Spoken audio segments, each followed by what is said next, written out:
All right, let's start this live stream. Hello, Andy and AI. Up-tempo news jingles sting for 3 seconds. Welcome to your midday news check. I'm your name, and here's what you need to know right now. Today, we break down the latest from Washington as the government shutdown hits a critical milestone, and here in Fairmont, we look at the final countdown to the pivotal school referendum vote. We start with the looming local deadline, the Fairmont school referendum. Segue to Story 1, Fairmont school referendum. The deadline is rapidly approaching.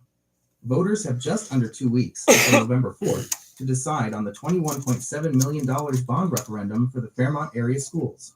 If approved, the single question measure would fund significant improvements at both the elementary and junior/senior high schools, including safety upgrades, a new secured entrance and office area to prevent visitors from accessing student hallways immediately upon entry, facility repair, replacing the original 1954 elementary school elevator, replacing underfloor sewer pipe, and adding windows to 33 classrooms.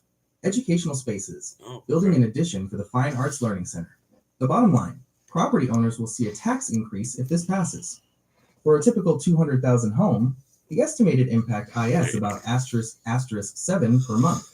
What story should we hit next? The national government shutdown or a smaller local item? All right, well, trying something new this afternoon on my stream, just trying to get AI to kind of introduce us. I got some more stuff to program in there, I guess, like my name, Andrew Leach. Hello. It's working though. I kind of like it. Hopefully some big wigs see what I'm trying to do and they throw me some help. The bottom line, property owners will see a tax increase if this passes for a typical $200,000 home. The estimated impact is about $7 per month.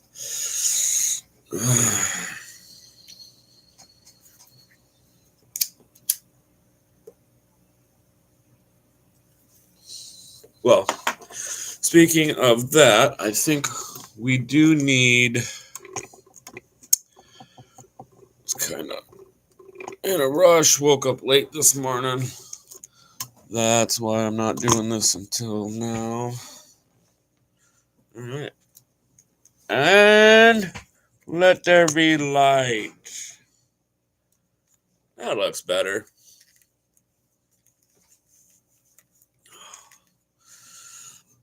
All right. Let's keep going. Let's come back to local news. Let's head on out and what's going on with world news?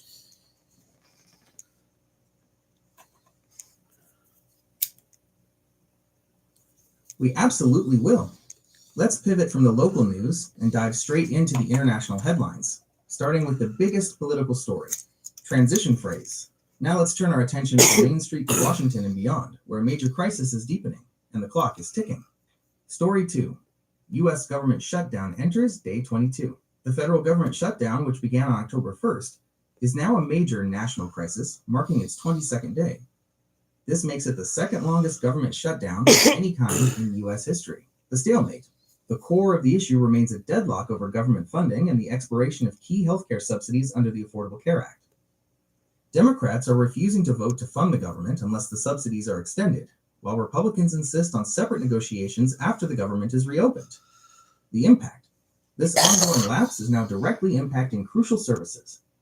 Agencies like the Department of Energy's National Nuclear Security Administration have begun furloughing approximately 80% of their workforce. The standoff is also now threatening the November SNAP food stamp, benefits for thousands of low-income Americans, if the funding is not resolved. Today's action. Senator Jeff Merkley is currently staging a marathon speech on the Senate floor to protest the situation, forcing Senate staff and support workers who are currently unpaid to work overtime hours. Story 3. Geopolitical tensions remain high. As the domestic crisis continues, international tensions are also escalating. Russia, President Vladimir Putin has directed drills of the country's strategic nuclear forces, featuring practice missile launches. This comes as a planned summit with U.S. leaders on the Ukraine conflict has been put on hold. Middle East, U.S. Vice President J.D. Vance is currently holding high-level meetings in Israel to support the fragile Gaza ceasefire and push for the release of deceased hostages.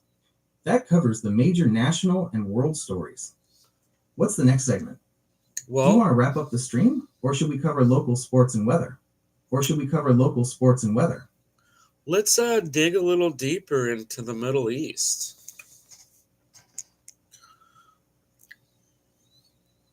I'm just A very important dumbfounded topic. on the world. Let's dig into the details of the ongoing ceasefire and the U.S. role in the Middle East. Deep dive.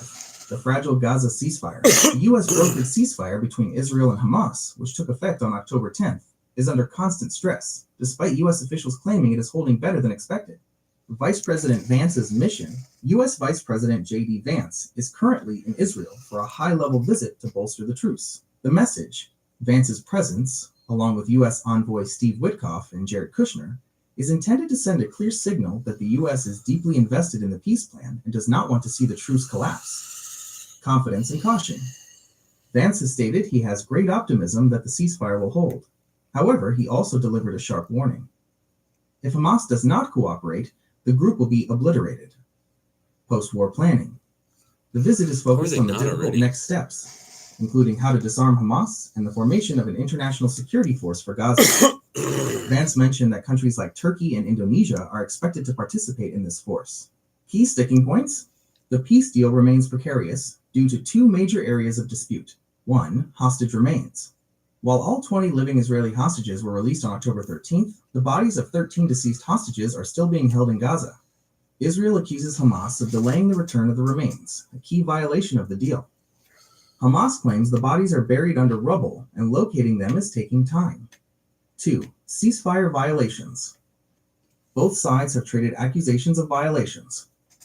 The Gaza Media Office claims Israel has committed at least 80 ceasefire violations and killed 80 Palestinians since the truce began. Israel briefly resumed airstrikes over the weekend in response to an attack it blamed on Hamas, though it has since returned to enforcing the ceasefire. Do you want to continue the stream by shifting back to the local scene, or should we move on to something lighter, like sports or weather?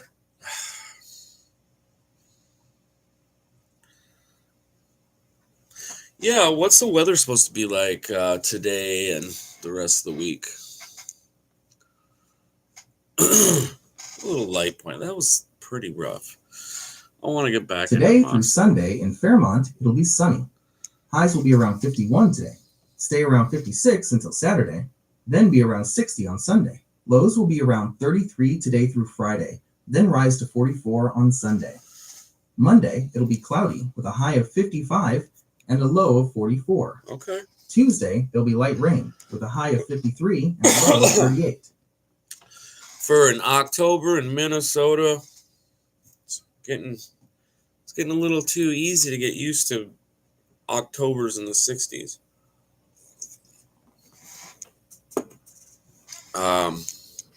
Sweet. Now, a question with the Middle East and Hamas.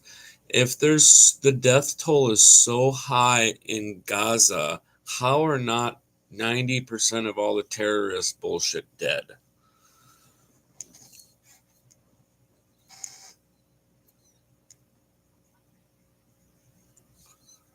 The disparity between the total death toll and the number of militant deaths is due to the high proportion of civilian casualties in the conflict.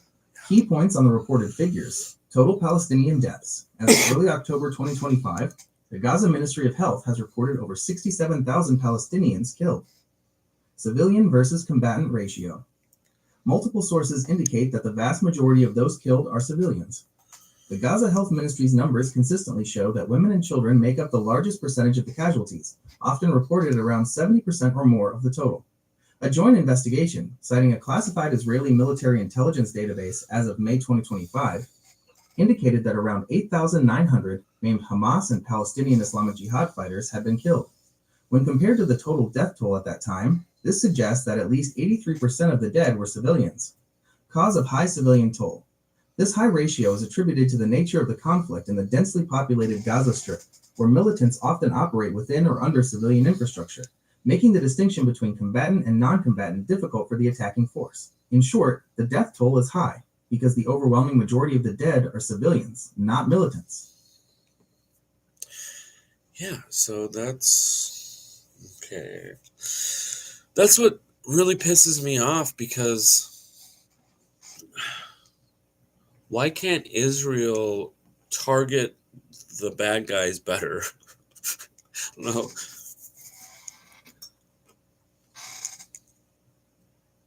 Israel faces significant challenges in targeting militants better due to the specific conditions of urban warfare in Gaza and Hamas's military strategy.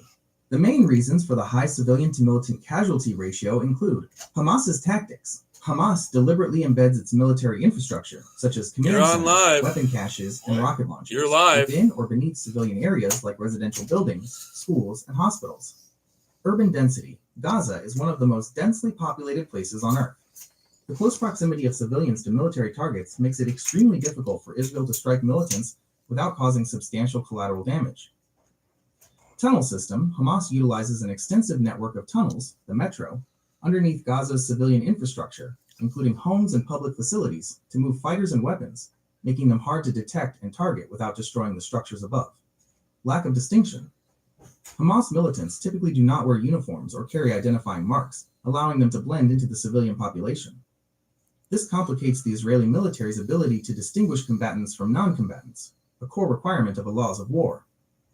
Human shields accusations. Israel and others accuse Hamas of using Palestinian civilians as human shields by launching attacks from or operating near protected civilian sites, a practice that maximizes the risk to non-combatants. So why don't the civilians of Gaza stop Hamas from doing that stuff? Because that's what's killing all the civilians.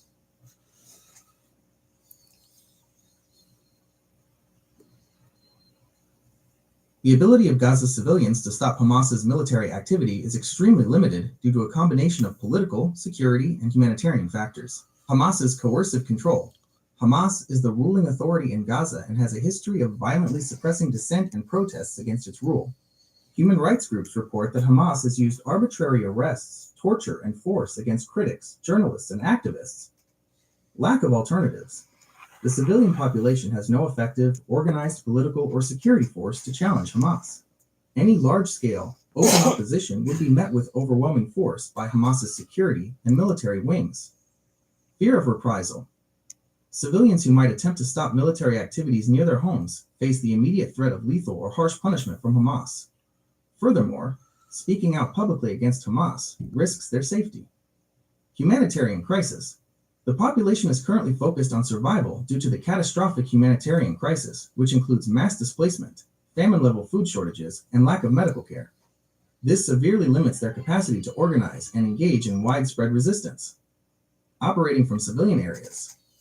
Hamas deliberately integrates its military infrastructure into residential areas, including beneath homes, hospitals, and schools. This makes it challenging for civilians to identify, isolate, or prevent the actions of militants without directly confronting armed fighters.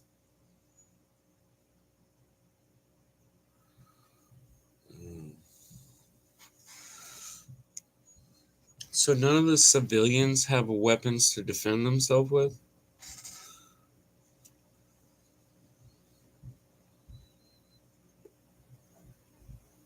While it's difficult to know the exact extent, the civilian population in Gaza is generally not legally permitted to own weapons for self-defense under the de facto control of Hamas. What? Here are the key points regarding civilian armament and security.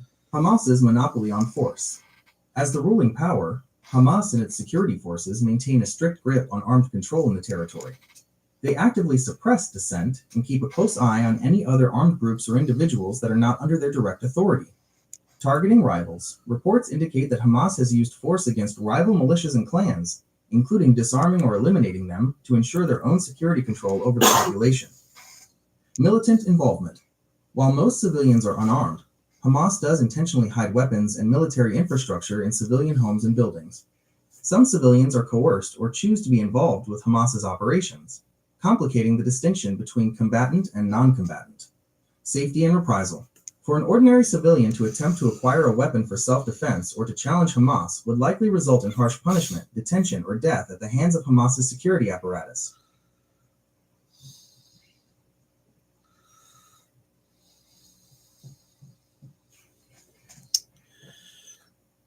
Sometimes you just gotta rise up, though.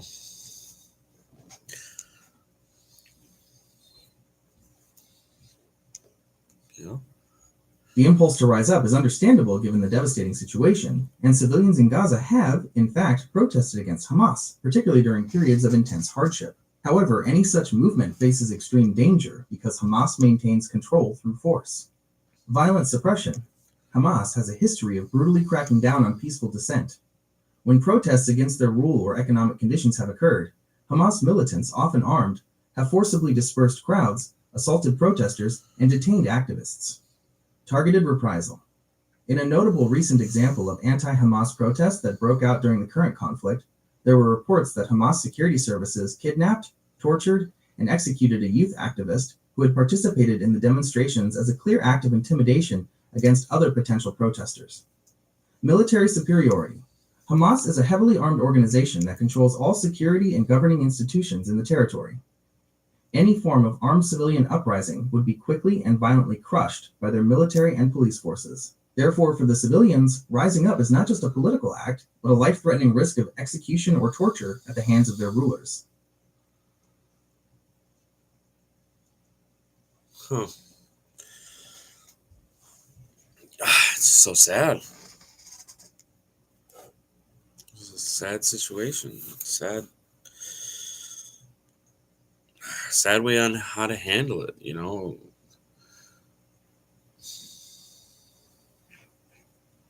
I feel like we've been fighting these kinds of wars for 15, 20 years. We should have a better way to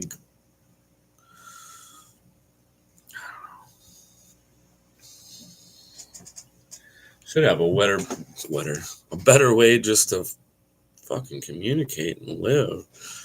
Like, I don't know, for being God's land or Jesus's land, and it's like a never-ending war there. Let's move off the subject of Gaza and get into the shutdown a little more. Is there any leeway? Have we made any headway? Are we going towards all month longs? It's going to be closed. What's going on?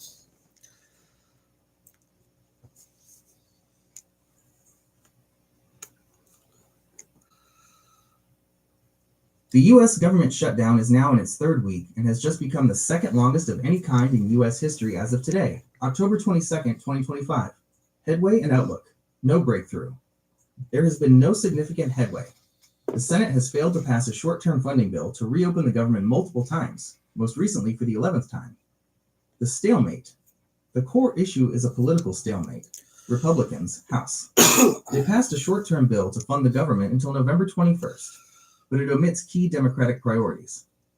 Democrats, Senate. They are demanding that any deal to reopen the government must include an extension of expiring subsidies for the Affordable Care Act, ACA premiums, which are set to affect open enrollment starting November 1st. The all-month question. With negotiations completely stalled and the House on recess, the shutdown is expected to continue indefinitely. Some lawmakers have openly predicted it could run until or even past Thanksgiving in late November, potentially making it the longest shutdown on record. In short, there is no end in sight yet, and the shutdown continues to hurt federal workers and disrupt government services. How long is the longest shutdown of the government we've ever had?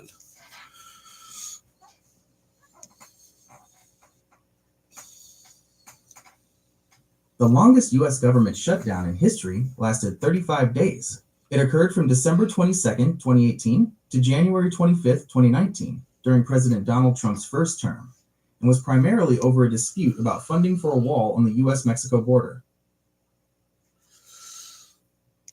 And how did that get resolved?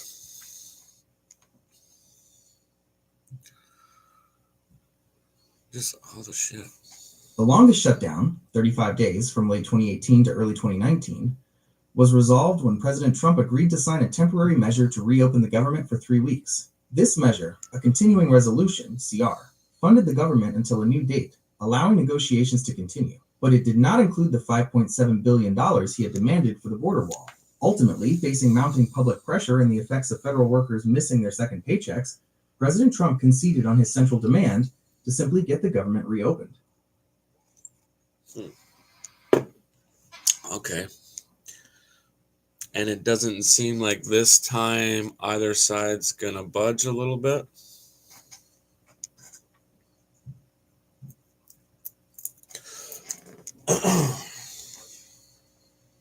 You are correct. As the current shutdown drags on, there are few signs of an immediate breakthrough from either side, making a prolonged stalemate appear likely. The core demands are currently Republicans, House, Senate, and President. They insist on passing a clean continuing resolution, CR, to temporarily fund the government at current levels, often through November 21st, with no added policy provisions. They refuse to negotiate until the government is reopened. Democrats. They are demanding that any bill to reopen the government must include an extension of the Expanded Affordable Care Act, ACA, premium subsidies, which are set to expire at the end of the year and are crucial for millions of people. With both sides firmly entrenched and refusing to move first, the shutdown has become a high-stakes standoff with no clear exit strategy yet. What would happen if the ACA did not go through, and how would the millions of people deal with the insurance?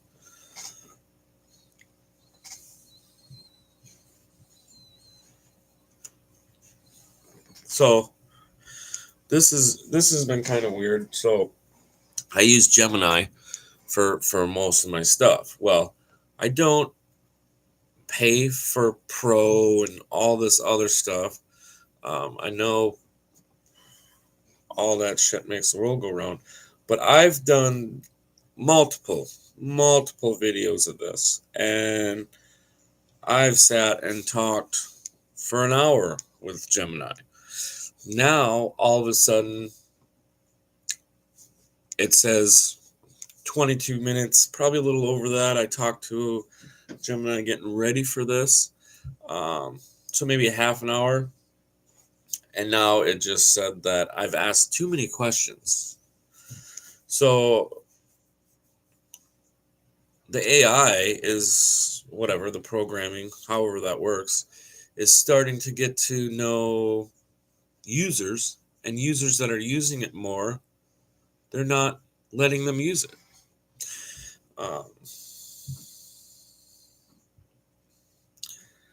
We'll see if I can ask that same question again. But, I mean, there's so many AIs. I don't know why they do that, because you can just switch over to Gronk or whatever. Here it goes. What would happen if the ACA did not go through, and how would the millions of people deal with the insurance?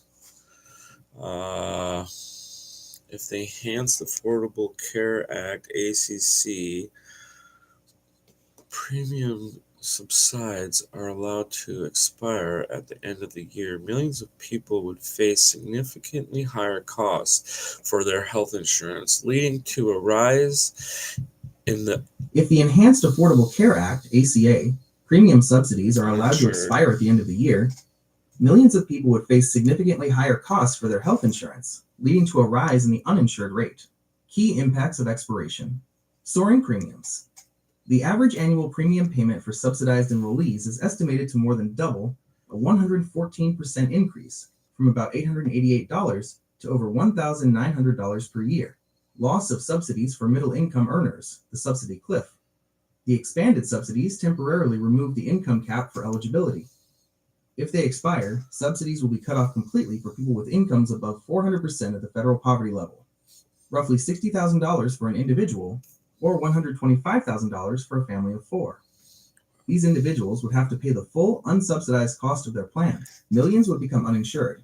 Analysts estimate that nearly 5 million people who currently buy their insurance through the marketplace would become uninsured because they can no longer afford the sharply increased premiums. Market instability. Higher costs are expected to cause younger, healthier people to drop coverage, which in turn leaves a sicker, more expensive pool of people, forcing insurers to raise gross premiums for everyone else in the market. How people would deal with the costs. For the approximately 20 million Americans relying on these subsidies, they would face stark choices. 1. pay the higher premium, households would be forced to pay the much higher monthly premium, which for many would take up a significantly larger portion of their income. 2. Downgrade coverage. To lower the monthly premium, people could switch to a less expensive plan, like a bronze tier plan, with a much higher deductible and out-of-pocket costs, meaning they pay less each month but much more when they actually use healthcare services. 3. Drop coverage entirely. The cost increase will simply be unaffordable for millions, forcing them to become uninsured. They would then rely on paying medical bills out of pocket, using emergency rooms for critical care, or foregoing necessary treatment. Okay. So this is one thing I've never understood about insurance. Thought about selling insurance. Thought about getting into a lot of stuff like that. Now, my thought is, okay, let's say $250 comes out of every paycheck. Every 2 weeks, you get $250 out. So every month, you're spending $500 on insurance. Now, if you were to do that and take that and put that into a separate account, $250 medical account, medical savings account, every paycheck, $250. If you're a healthy individual, that makes sense. You go, okay, oh shit, I need to go to the doctor for a cold. It's been 2 years since I've been to the doctor. Now I've been putting $500 into an account for medical every month for 2 years. It's 24 months at $500. You're going to have that money to go fix your cold. Or if you broke a limb, maybe.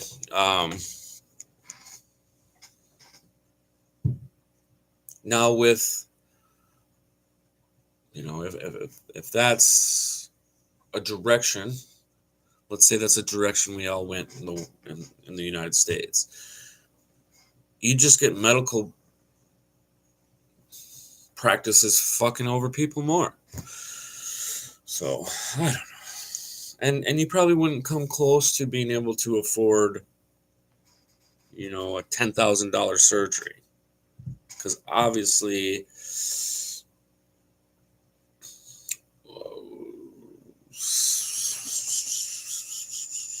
6,000 in 2 years, you'd have like $12,000, right? Now, there's a lot of people that don't necessarily need that insurance, but it's the people that think they don't need that insurance, and then they don't save the money, and then they get hurt or get super sick, and then they don't have anything. I don't know. Canada's free healthcare. Well, how does Canada's free healthcare work?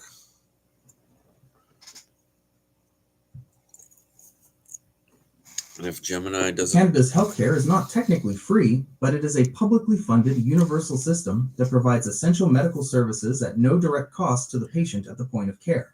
The system, often called Canadian Medicare, works on these key principles. Public funding healthcare is paid for primarily through taxes collected by the federal and provincial governments, not through insurance premiums or user fees.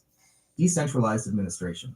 The federal government sets national standards via the Canada Health Act, but each of the 13 provinces and territories, like Ontario's OHIP, is responsible for administering and delivering its own plan.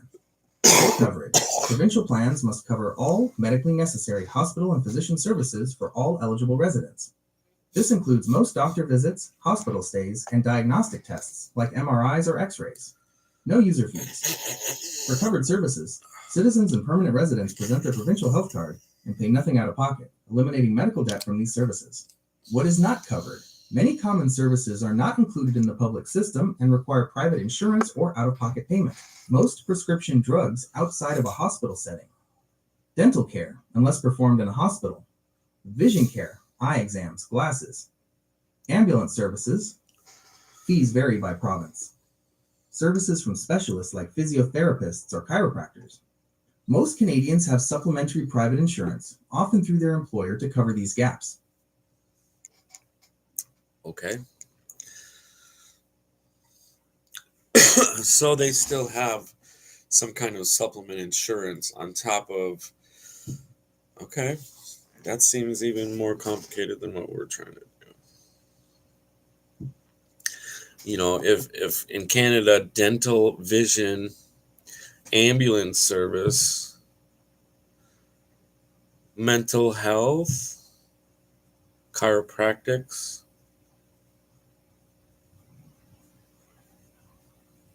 physiotherapists. I think that'd be a physical. I don't think that's mental health. So mental health is covered in Canada.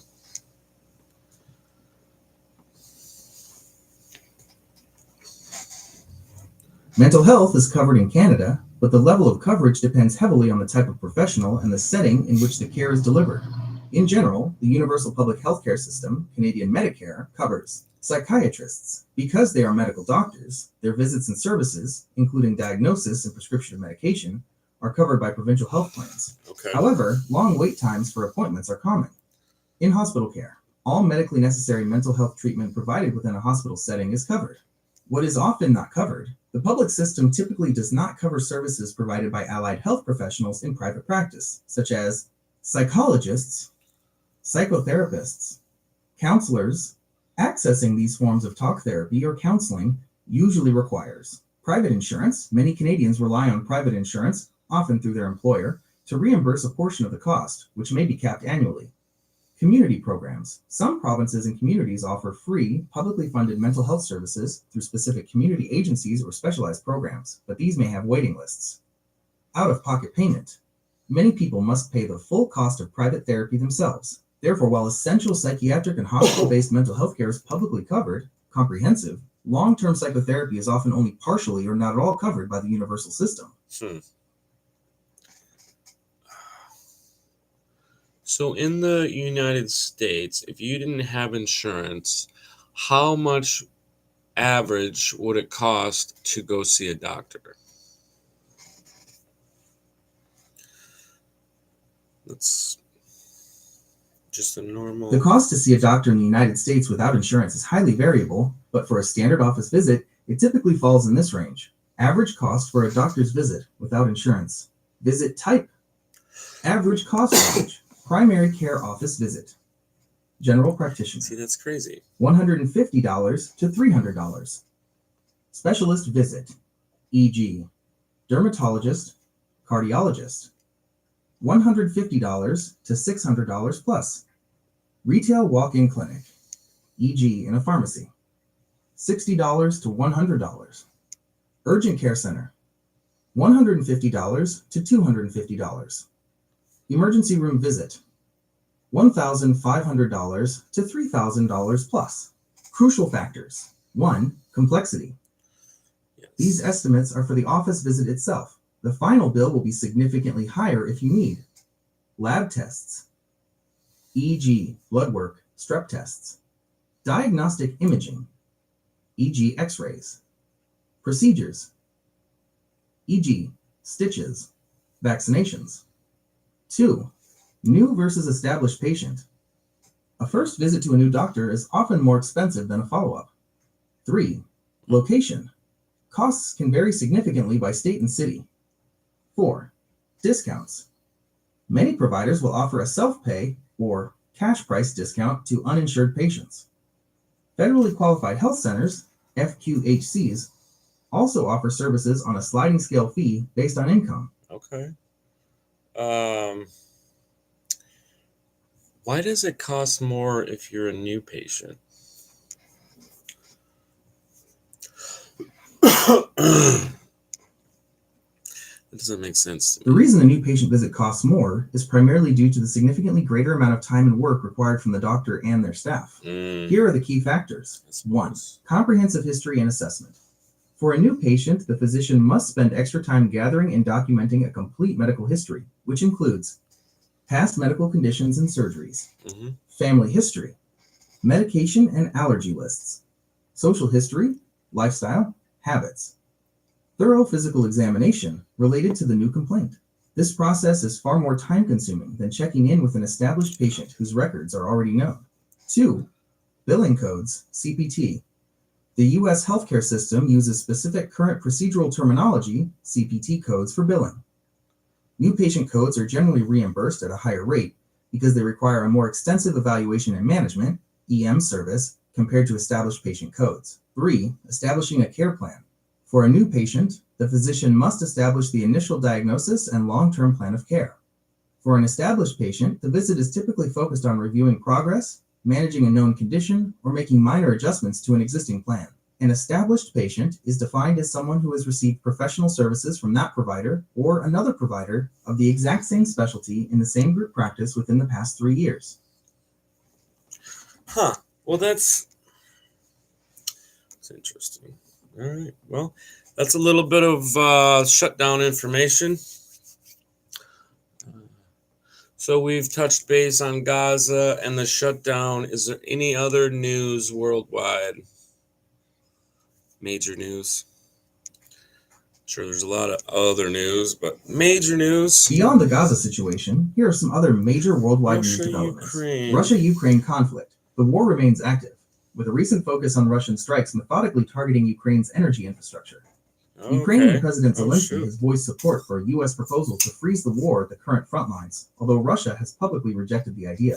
Global health warnings. The World Health Organization, WHO, has issued several warnings, including widespread resistance to common antibiotics globally, ongoing concerns about the spread of bird flu, H5N1, which has raised fears about a potential pandemic. High-profile heist in Paris, the Louvre Museum in Paris, was the site of a spectacular robbery, where thieves stole jewelry worth tens of millions of euros, raising immediate questions about security at the famous museum. Political and economic aid. The International Monetary Fund, IMF, finalized a $1.2 billion bailout agreement with Pakistan to help stabilize its struggling economy. North Korean missile test. South Korea's military reported that North Korea fired a ballistic missile toward the East Sea, continuing its pattern of weapons testing and maintaining regional tensions. Okay. Tell me more about the global health warning.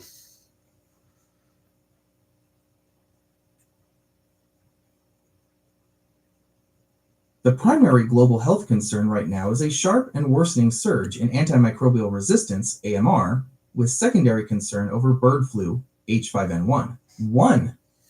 Antimicrobial resistance, AMR. The World Health Organization, WHO, released its 2025 Global Antimicrobial Resistance Surveillance Report, which highlighted deeply concerning trends. Growing resistance. In 2023, approximately 1 in 6 laboratory-confirmed bacterial infections worldwide were resistant to standard antibiotic treatments. Jesus. Common infections harder to treat. Resistance has risen in over 40% of key antibiotic pathogen combinations since 2018. This means infections that were once easy to treat, such as those in the urinary tract, gastrointestinal tract, and bloodstream, are increasingly difficult and dangerous. Superbugs rising. Drug-resistant gram-negative bacteria, like certain strains of E. coli and K. pneumonia, which can cause sepsis and organ failure, are becoming more dangerous, with many now resistant to first-choice treatments. Disproportionate impact. The problem is most severe in low and middle-income countries with weaker healthcare and surveillance systems. 2. Bird flu. H5N1. The H5N1 strain of avian influenza continues to be a persistent threat. Widespread animal outbreaks. New outbreaks in commercial poultry have been confirmed in multiple countries, including the UK and the US, Iowa, Minnesota, Wisconsin, in early October, marking the start of a new outbreak season. Mammalian infections. The virus is increasingly being detected in non-avian species, including wild and domestic mammals across different continents, which increases the risk of the virus mutating to spread more easily among humans. Human cases. Since 2022, 76 human infections with H5 avian influenza have been reported in the Americas, including 2 deaths. Historically, the fatality rate for H5N1 in humans is very high, though the total number of cases remains relatively low. In short, the main warning is that antibiotic resistance is outpacing advances in modern medicine, while the persistent circulation of bird flu remains a high-alert pandemic preparedness issue. Okay. Well,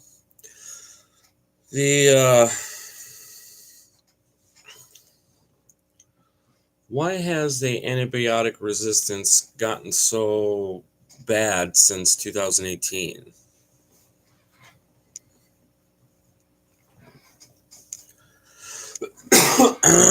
The increase in antibiotic resistance since 2018 is driven by a combination of pre-existing systemic failures and a major disruptive event, the COVID-19 pandemic.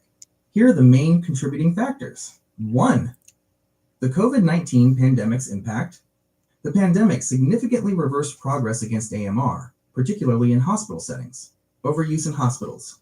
Early in the pandemic, nearly 80% of hospitalized COVID-19 patients received antibiotics, often as a preventative measure or before a bacterial infection was confirmed, empirical prescribing. This massive, often unnecessary use of broad-spectrum antibiotics created a strong selective pressure for bacteria to become resistant. Sicker patients. Hospitals treated critically ill patients who required frequent use of invasive devices like ventilators, which increases the risk of serious hospital-acquired drug-resistant infections. Loss of progress. The U.S. Centers for Disease Control and Prevention, CDC, reported that the U.S. lost ground on AMR in 2020 due to pandemic-related effects, leading to an increase in resistant infections and deaths. 2. Systemic misuse and overuse.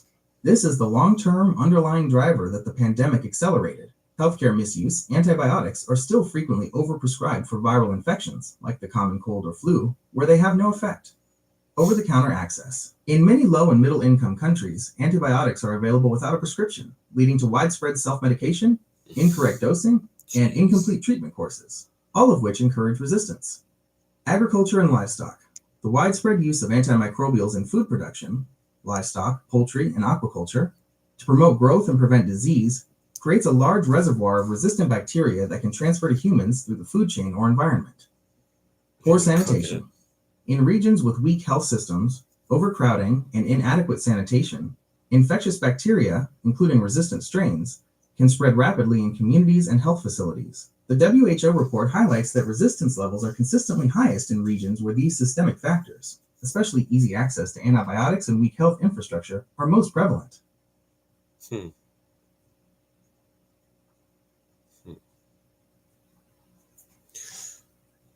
So really the safest thing for a human is to stay away from other humans and stay clean.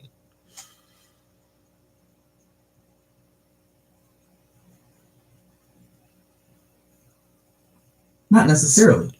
Why? While your suggestion highlights two crucial elements, a more effective and practical approach involves targeted infection prevention and responsible antibiotic use. The best strategy is to focus on reducing the need for antibiotics in the first place, rather than isolating yourself.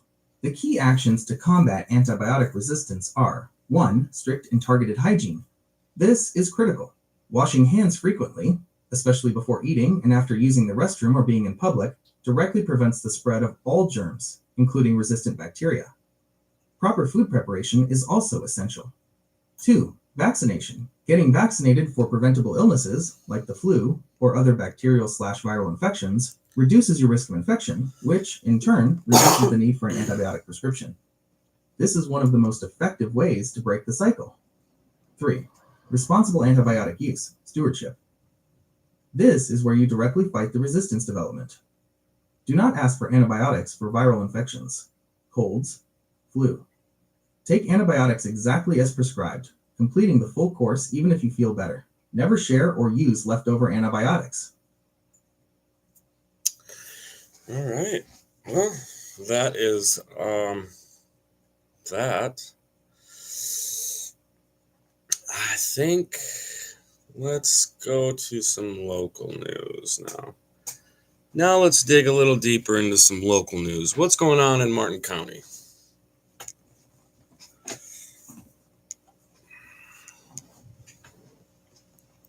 As of late October 2025, the local news in Martin County, Minnesota, is dominated by the Fairmont Area Schools referendum and local government activity. School and local government news. Fairmont School Referendum. Voting is fast approaching for the Fairmont Area Schools referendum, with Election Day on November 4th. The measure concerns multiple changes and updates to the elementary and high school buildings. Fairmont City Administrator. A special meeting of the Fairmont City Council related to the city administrator position ended in turmoil when the subject of the discussion, Pat Oman, was not present. Trimont Medical Services. Medical services have returned to a location on Main Street East in Trimont. Welcome construction. The Welcome City Council confirmed that curbs and gutters are being installed this week as part of local road construction. Community and public safety. Public aid concerns. The potential government shutdown is threatening the delivery of federal food aid, SNAP benefits for thousands of Minnesotans, including those in Martin and Faribault counties, causing local uncertainty. Fatal accident. In late September, a Fairmont woman was killed in a pedestrian accident after being struck by a vehicle. Seasonal activities, local Halloween events such as trunk and treats, are being planned for towns like Sherburne. Harvest activities, farmers in Elm Creek Township battled a field fire earlier in October. Okay. Sports and leisure, high school sports, the Fairmont High School football team, the Cardinals, fell to Tri-City United in the section quarterfinals. DNR proposal. The Minnesota DNR is proposing to increase the daily limit for yellow bass in the Fairmont chain of lakes. Yellow bass. All right. Well, out of that, I am a little.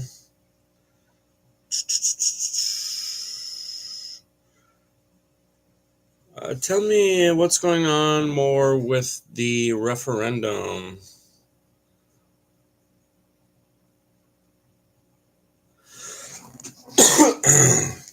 The Fairmont Area Schools, ISD number 2752, will hold a single question building bond referendum on Tuesday, November 4th, 2025. Here are the main details. The proposal, total cost. The request is to authorize general obligation school building bonds not to exceed $21.7 million. Purpose. The funds would be used for critical facility and educational improvements at both the elementary and junior/senior high schools. Okay. Key projects included high school, construction of a fine arts learning center addition for band, choir, and orchestra. Okay. A new secured entrance and office area to improve student safety by requiring visitors to pass through the office before accessing the school. I like that. Adding windows to 33 classrooms. Replacing deteriorated underfloor sewer pipe. Updating and remodeling boys and girls locker rooms with single stall showers. Fairmont Elementary. Replacing the original 1954 elevator. Making exterior and interior improvements, such as replacing exterior doors and classroom flooring. Tax impact. Residential property. For a residential home valued at $200,000, the estimated tax increase is approximately 7 per month, starting in 2026. Agricultural property. Agricultural properties benefit from the state's Ag 2 school tax credit, a 70% credit, which would significantly reduce the levy on non-homesteaded ag land. The estimated impact for a farmer with a market value of $10,000 per acre is about *0.75 per acre per year. Voting details. Election Day, Tuesday, November 4th, 2025. Polling location, Knights of Columbus Hall, 920 East 10th Street, Fairmont, Minnesota. Early voting, absentee, and early voting are currently available. Okay. Well, I like that. I think definitely should have something at the high school. Even, I mean, middle school has the locked doors, and you chime in to get in there, whatnot. High school, pretty much the same thing, but you got to go. You're able to walk through a hallway before you get into the office. So yeah, that's very, very smart. I would definitely vote to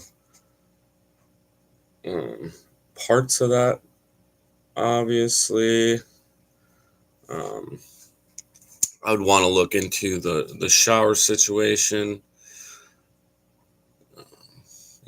Where would the money go the greatest? Obviously, when I was a kid, and even now, if you go to the gym, I don't like showering in front of a bunch of other guys walking around. Some guys don't give two shits, Um, Other guys do. So I think that is a good option, especially for schools. Um, there's a lot of growing and learning and um, stuff in schools on top of you know the security of yourself. And kids grow at different rates. A lot of that. There was some other windows. Oh my God, the high school's like a fucking prison. So I am all for some more windows in that school. Fine Arts Learning Center. I mean, we just did an addition for the woodworking and welding and agriculture or something like that. So, yeah, upgrade to single stall showers. The elementary school's elevator hasn't been redone since 1954.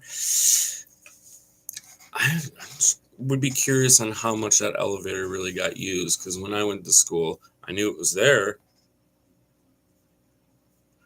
Maybe the few kids that are disabled and can't walk up the stairs probably used it. I really didn't see that much. So again, if that's the cheapest route, if fixing that elevator would be cheaper than, I don't know, fixing the stairs to make them handicapped accessible. That's the kind of stuff we should be looking into. For residential homes valued at $2,000. I mean, $7 more a month isn't too bad, especially if it's going to get us that security for the schools. Egg to school tax, a 70% credit would significantly reduce. Okay, so yeah, I mean, the estimated impact for the farmers with the market value of $10,000 per acre is okay. So there is definitely some added money for all the citizens would have to dig into. Most of it seems really legit and good. More use for the central facilities and education. So yeah, that's really cool with me.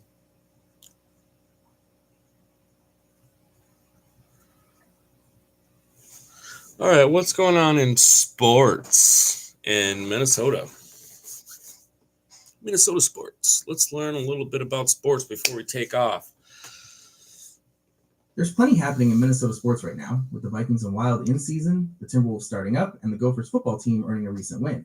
Nice. NFL, Minnesota Vikings 3-3. Last game, lost to the Philadelphia Eagles 28-22 on Sunday. Aww. Next game, play the Los Angeles Chargers away on Thursday, October 23rd, 2025. October at 7:15 p.m. Central Daylight Saving Time. NHL, Minnesota Wild. Who's in the NHL? The Wild recently snapped a 3-game winless streak by defeating the New York Rangers 3-1 on Monday. Good. Rookie Danila Yurov scored his first NHL goal. Next game, play the New Jersey Devils tonight, Wednesday, October 22nd, at 6 p.m. Central Daylight Saving Time. NBA, Minnesota Timberwolves. The Timberwolves are starting their season tonight. Next game, play the Portland Trailblazers away tonight, Wednesday, October 22nd, at 9 p.m. Central Daylight Saving Time.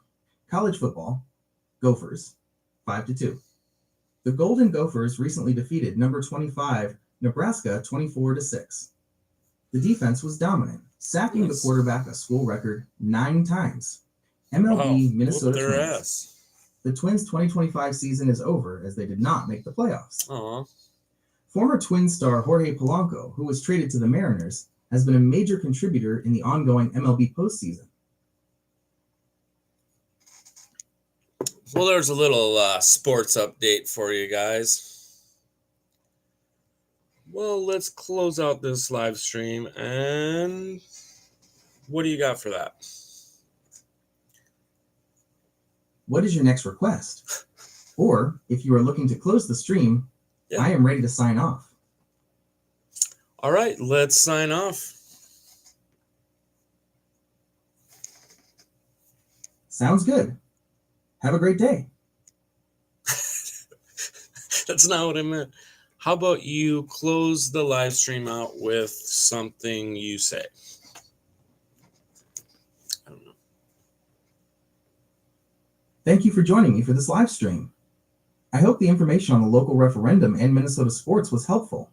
Goodbye and take care. Yeah, same as Gemini said. Thanks for coming and learning a little bit about the news and what's going on in our world. Feel free to come back every day. Comments are more than welcome. Like, subscribe, share.